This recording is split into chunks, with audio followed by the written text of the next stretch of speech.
날씨가 많이 더워졌어요. 이제 좀 있으면 여름 휴가로 인해서 이제 뭐 다들 밥도 어딘가 가시지 않을까. 근데 좋은 소식이 하나 있어요. 전 국민 또 뭐가 나온다고 하더라고요. 이번에 정권이 바꿔서 그런가 해갖고 저도 기대하고 있습니다. 그래서 지역에 좀 활성화가 되기를 바라면서 지금 그 돈을 어디다 쓸까 지금 고민하고 있습니다. 네, 피디님 오늘은 그래요. 어떤 이야기를 한번 나누면 좋을까요?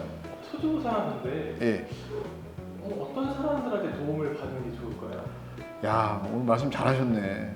그래요. 그러면 토지보상을 어떤 사람들에게 도움을 받으면 좋겠냐? 먼저 이 토지보상이란 단어 자체를 모르시는 분들이 많아요. 예. 근데 여러분 이렇게 생각하시면 될 것 같아요. 우리가 재개발, 도시개발사업, 재건축, 지역주택조합, 도로 이런 모든 것들은 다 어디서부터 시작되는 거냐면요. 결국 토지보상부터 시작된다고 보시면 돼요. 예.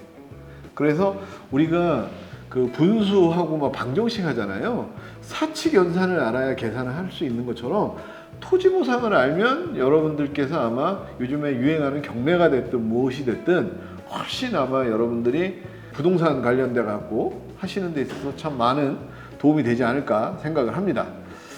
그러면 제가 이 토지보상 일을 주로 어떤 분들이 하는지 좀 말씀을 드릴게요. 보통 어떤 분들이 하냐면 일반적으로 변호사님하고 행정사님 또는 평가사 출신 변호사님, 물론 이제 많지는 않습니다. 또는 이 법률사무소의 사무장님들 이렇게들 보통 많이 하신다고 보면 될 것 같아요. 그런데 이 부분에 대해서 제가 좀 잠깐 말씀을 드린다면 하나 말씀을 드릴게요. 토지보상이 과연 누구에게 맡기면 좋을까라고 하니까 팩트 그냥 결론을 말씀을 드릴게요. 내일처럼 해주는 분. 범용성이 가장 좋은 라이센스라고 보면 변호사님들이에요. 변호사님들은 못하는 게 없잖아요. 뭐 소송이라면 다 한다고 하잖아요. 근데 과연 그분들이 세상 만물에 있는 모든 부분에 대해서 과연 전문적으로 다 알 수 있을까요? 전 아니라고 봅니다. 예. 그리고 행정사 같은 경우는 시험을 보고 하는 경우도 있고요. 또는 공무원 생활을 하면 대부분 일정 기간 이상 하면 행정사 자격증이 나오거든요. 그런 분들도 대거 많이들 토지보상에 뛰어들었다고 보시면 됩니다. 근데 이제 그분들의 약점이 하나 있습니다. 그분들은 소송 대리권이었습니다. 행정소송 가서 내가 대신 법 앞에서 나와서 다툴 수 있는 권리가 없다라는 말씀을 드리는 거예요. 그리고 이제 사무장님들 계시죠. 그런데 여러분들이 또 알고 계셔야 될 게 뭐냐면 감정평가사 라이센스를 따고 변호사 자격증을 따신 분들도 계세요. 네. 그러면 우리가 생각하기에 어떻게 생각하냐면 이분은 감정평가도 잘 아실 거고 토지보상도 잘 알지 않겠냐. 아니, 맞습니다. 맞는데 제가 이 말씀도 꼭 드리고 싶어요. 이 토지보상이 어떻게 이루어지냐면 일반적으로 보면 이제 우리가 뭐 도로가 됐든 택지지구가 됐든 이렇게 나오지 않습니까? 그러면 처음에 그분들을 만나는 경우는 보통 누구냐 하면 법무법인의 사무장님들 또는 행정사들 이런 분들이 소위 매집을 합니다. 매집이라는 게 뭐냐면 사람들을 모아서 뭐 대책위를 구성해 준다든가 또는 뭐 설명회를 마련해 준다든가 이러한 절차를 거쳐서 보면 이루어진다고 보면 돼요. 그러면 설명회가 될 때 누가 하냐? 이제 보통 변호사님들이나 아니면 거기에 있는 높은 사무국장님들이 나오셔서 설명회를 하신다고 보면 돼요. 그런데 여러분들이 생각하시기에는 모든 지금 법무법인들이 오셔갖고선 이렇게 말씀들을 아주 잘 하시잖아요. 근데 제가 꼭 말씀드리고 싶은 게 있어요. 요새 보면은 뭐 성형외과도 보면 막 광고를 하고 변호사 사무실도 옛날하고 다르게 광고들을 많이 하는데 일반인들이 이 토지보상을 알기가 어려울 수도 있지만 조금만 관심을 기울이고 찾아보면 저는 충분히 알 수 있다고 생각을 해요. 토지보상 단계가 있어요. 보면 간단하게 단계가 있는데 그게 뭐냐면 이제 처음에 땅 들어갈게 라고 하는 이제 고시라든가 공고가 있고 감정평가를 해서 협의 금액이 나오고 불만족하면 다시 수용재결, 이의재결, 행정소송 이런 단계로 가고 있거든요. 그런데 여러분들이 알고 계셔야 되는 게 뭐냐 하면 대한민국에도 변호사들이 많지 않습니까? 그런데 과연 한 변호사님한테 그걸 다 밀어준다고 그 변호사님이 다 할 수 있을까요? 못합니다. 그래서 법인도 특징이 있고 행정사님들도 특징이 있어요. 예를 들어서 제가 말씀을 드린다면 좀 말하기 좀 약간 어려운 부분은 있지만 말씀드리면 중앙토지수용위원회, 지방토지수용위원회 또는 막 공무원분들 있잖아요. 그때 당시에는 이분들이 심의위원으로 계셔서 상당히 많이 이거는 안 되고 이거는 되고 이거는 안 돼요 막 이런 경우가 정말 많았었어요. 근데 이분들이 퇴직을 하셔서 토지보상 시장에 들어오는 거예요. 그러면서 뭐라고 말씀하시냐? 이제 행정사 자격증이 있겠죠. 그러면서 하는 얘기가 이것도 돼요, 저것도 돼요. 어떻게 생각하세요? 그때 당시에는 안 되고 지금은 된대요. 옷 벗고 나니까. 말이 안 되는 거예요. 그리고 여러분들도 또 참고하셔야 될 게 뭐냐면 변호사 사무실에서 정말 설명을 변호사님께서 잘해주세요. 근데 직원들도 한번은 보셔야 돼요. 과연 100개의 소장을 나 혼자 다 쓸 수 있을까요? 힘들어요. 예. 그러면 기계적으로 하는 분이 있고요. 또 개인 옷을 맞춤, 그러니까 우리가 기성복이 있고 맞춤 옷이 있듯이 그렇게 하는 것들이 있어요.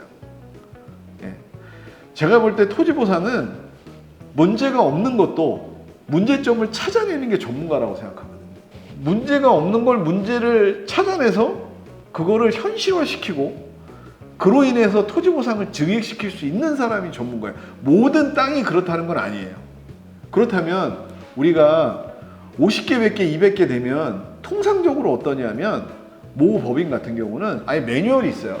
지번 넣고 면적 넣고 모 넣고 토지보상가 저렴 이렇게 해서는 토지보상이 오르지 않습니다. 예. 어떻게 해야 되냐? 아까 말씀드렸듯이 이 토지에 대한 문제점을 발굴해내고 현장에 대해서 의뢰인의 말에 대해서 경청할 줄 알고 그렇게 하나하나씩 찾아내는 것들이 상당히 중요합니다. 그런데 지금에 있는 택지보상이나 이런 데서는 어떻게 하냐면 뭐 사무국장님이나 변호사님들 설명 한번 쫙 해요. 뭔지도 잘 모르겠어. 뭐 법률적인 얘기하고 여러분들 말이야 내가 여기 100원 받았는데 여기 300원 받은 것도 보여드릴게. 이런 경우는 거의 특수한 경우거든요. 그래서 저는 그 말씀을 드리고 싶어요. 그런 얘기보다 물론 이제 본인 사무실에서 그러한 혹간 가는 증액이 많이 되는 것들이 있었겠죠. 그런데 가장 중요한 부분은 뭐냐면 안내해 주는 거. 저희가 언제 이렇게 소장을 집어넣을 예정인데 이거 한번 읽어보시겠습니까? 그리고 이해 안 가는 부분이나 좀 아쉬운 부분이나 그러니까 내 건물은 내가 가장 잘 알아요. 내 차에 소리 나는 건 내가 가장 잘 알아요. 그래서 그런 피드백을 놓고 접수가 되고 언제 답변이 나올 것 같다라는 안내를 잘해주는 법인을 저는 여러분들이 찾기 바라고 그런 법인을 강력하게 추천해 드리고 싶어요. 여기로 오면 되지 않을까요? 그거는 너무 억울하고요. 제가 오늘 이 방송을 하는 취지는 뭐냐면요. 아까 말씀드렸듯이 대한민국에 있는 뭐 부산에 있는 뭐 완도 제주도에 있는 분이 오신다고 해서 저희가 어느 정도 모아지거나 그게 안 되면 못 갑니다. 못 가는데 제가 오늘 이런 취지를 말하는 건 아까 우리 PD님 저희 여기로 오시면 되지 않을까. 이거 너무 낚시고요. 이런 얘기를 하는 게 아니고요. 진심으로 얘기하는 거예요. 그러니까 진심이 통해야 되거든요. 그 얘기는 뭐냐. 정말 제주도가 됐든 전라도가 됐든 어디가 됐든 그런데 요새 챗GPT나 또는 유튜브나 이런 것들이 원체 잘 돼 있습니다. 그래서 변호사님도 그렇고 내가 보고 배우고 경청해서 그런 부분에 대해서 적극성 있게 노력을 해준다. 그런 법인을 찾아야 된다는 거예요. 왜 그러냐면 계약할 때 갑은 토지보상 대상자가 될 수 있지만 계약을 하는 순간 갑과 을이 변하는 경우도 많습니다. 예. 그래서 여러분들이 꼭 좀 시간이 발품을 팔더라도 그런 분들을 만나야 고생을 덜 한다는 거예요. 왜 그러냐면 내 전 재산인 물론 땅이 더 많으신 분들도 있겠지만 상당 부분의 재산인 토지가 저평가됐다는 거잖아요. 왜냐하면 고평가해서 주는 경우 별로 없어요. 마진을 남겨야 되잖아요. 택지지구나 도로나 공기업들이 저렴하게 도로를 매수해갖고 해야지 더 주면 난리가 납니다. 그 얘기는 뭐냐면 우리는 손실보상을 주는 거예요. 그래서 그렇게 보상금이 여유 있지가 않아요. 공익사업법에서는. 그래서 여러분들이 그런 법인, 그러니까 안내를 잘해줘야죠. 그래야지 질문할 게 생기잖아요. 그런 법인을 꼭 만나시라는 말씀을 드리는 거예요. 처음에 와가지고 달콤한 말로 하는 법인보다 오히려 이러한 거에 대해서 안내해 주실 수 있습니까? 예? 왜냐하면 단계도 복잡하고 하기 때문에 그런 걸 안내해 주셔야만 그러니까 내가 사건을 이기고 지는 소송이 아닌 토지보상은 얼마만큼 많이 받는 소송이거든요. 그래서 감정평가사와의 관계, 시행사 또는 시공사의 관계도 중요해요, 법인은. 왜? 오래 한 법인이 데이터도 많고 자료도 많을 거 아니에요. 그런 것들을 뭐 맨날 알려달라는 것도 아니잖아요. 의뢰인들한테 알려주고 안내해줘야 이 사건이 이렇게 돼서 덜 올라가도 납득이 가고 많이 올라가도 납득이 가거든요. 근데 그렇지 않은 법인이나 이런 데가 너무 많다라는 거예요.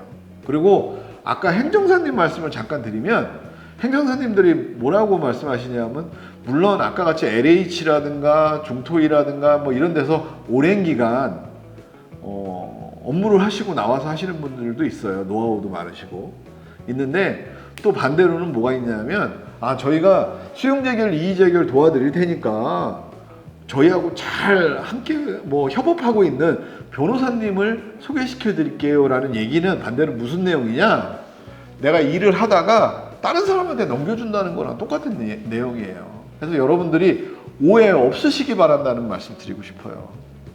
그리고 또 하나, 처음부터 특수한 경우를 제외하고는 토지보상 같은 경우 지금 현재는 요율제로 제가 받는 걸로 알고 있거든요, 법인들마다.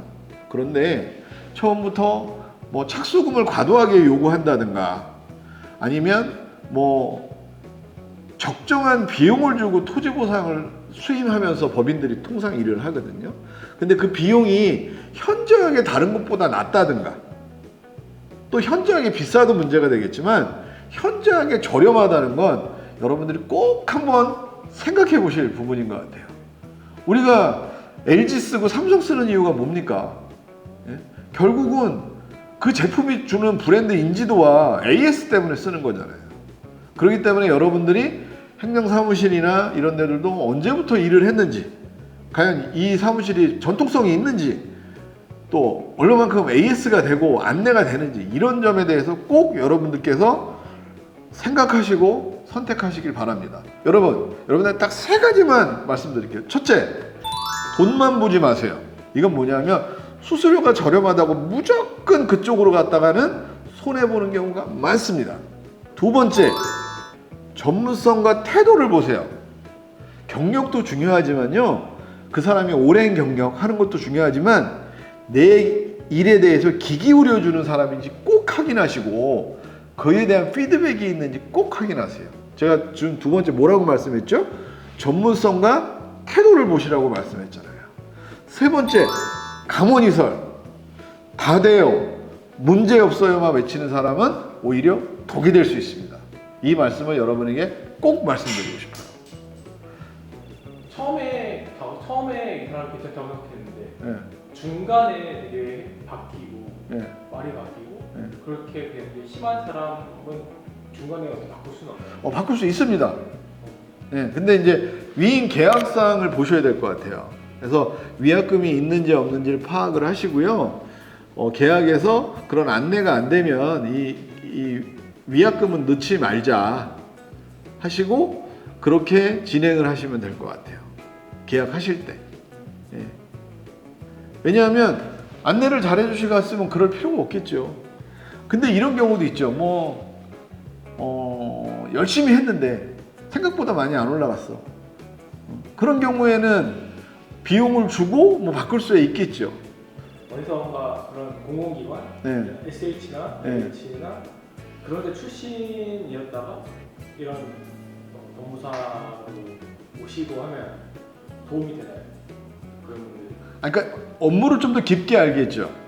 도움이 뭐 안 된다라고 보기보다는 뭐 업력을 오래 하셨다면 당연히 도움이 될 수 있겠죠. 그런데 안에 계실 때는 오는 거에 대해서 쳐내는 역할을 하신 거고, 바깥에서는 내가 누군가를 만나고 또 그 부분을 설득하고 해야 되잖아요. 근데 이 공무를 오래 하셨던 분들은 민원인들 만나는 거에 대해 상당한 부담으로 느끼고, 그때는 주로 될 만한 것도 안 된다고 쳐냈던 분들이 나와서 다 된다고 해야 사람들이 좋아하잖아요. 그런 것들은 분별할 수 있으셔야 된다라는 말씀을 드리는 거예요. 그리고 평가사님 출신 변호사님들도 과연 그 일에 대해서 얼마만큼 전문적으로 하시는지에 대해서도 파악을 해야 되는 거예요. 평가사만 바로 따고 바로 법무법인 들어오신 분들도 계시거든요. 그리고 가장 중요한 건 그래요. 이 돈이라는 거, 자본주의는 왜 그러면 서울대 수석 나오신 분이 가장 돈을 많이 벌어야 되는 거 아닌가요? 맞잖아요. 그렇지 않다라는 거예요. 그 얘기는 뭐냐면 얼마만큼 현장에서 이 체계 정리되지 않은 또는 비언어적인 부분에 대해서 감각 있게 평가사와 시공사에 대해서 그 줄다리기나 조율을 잘 하시는 분들이 잘 하신다는 거예요. 그런 여러 가지를 검토하시고 그런 다음에 선택하시는 게 훨씬 유익하지 않을까라는 말씀을 드리는 거예요. 그리고 추가적으로 궁금한 것들은 댓글로 알려주세요. 그럼 제가 댓글이나 뭐 전화 주시면 저희가 그런 부분은 근데 조금 정리해 갖고 알려주세요. 그냥 너무 모호하게 알려주지 마시고 그러면 제가 안내해 드리는 방향으로 하겠습니다. 그래요. 오늘 뭐 더운 날씨 이렇게 여러분들하고 또 이렇게 찾아뵙게 됐는데 그래요. 자주 이제 일주일에 한 번씩 소통하는 시간 됐으면 좋겠습니다. 아무튼 끝까지 시청해 주신 여러분 감사합니다. 아니 질문을 너무 못하는 거 아니야. 공부를 너무 많이 안 한 거 아니야? 아니에요. 이번 건에 제가 기억이 없었어요. 왜? 내용 자체가. 내용 자체가 변호사하고 모집하는 건데 아 진짜 안 되겠는데 엎어.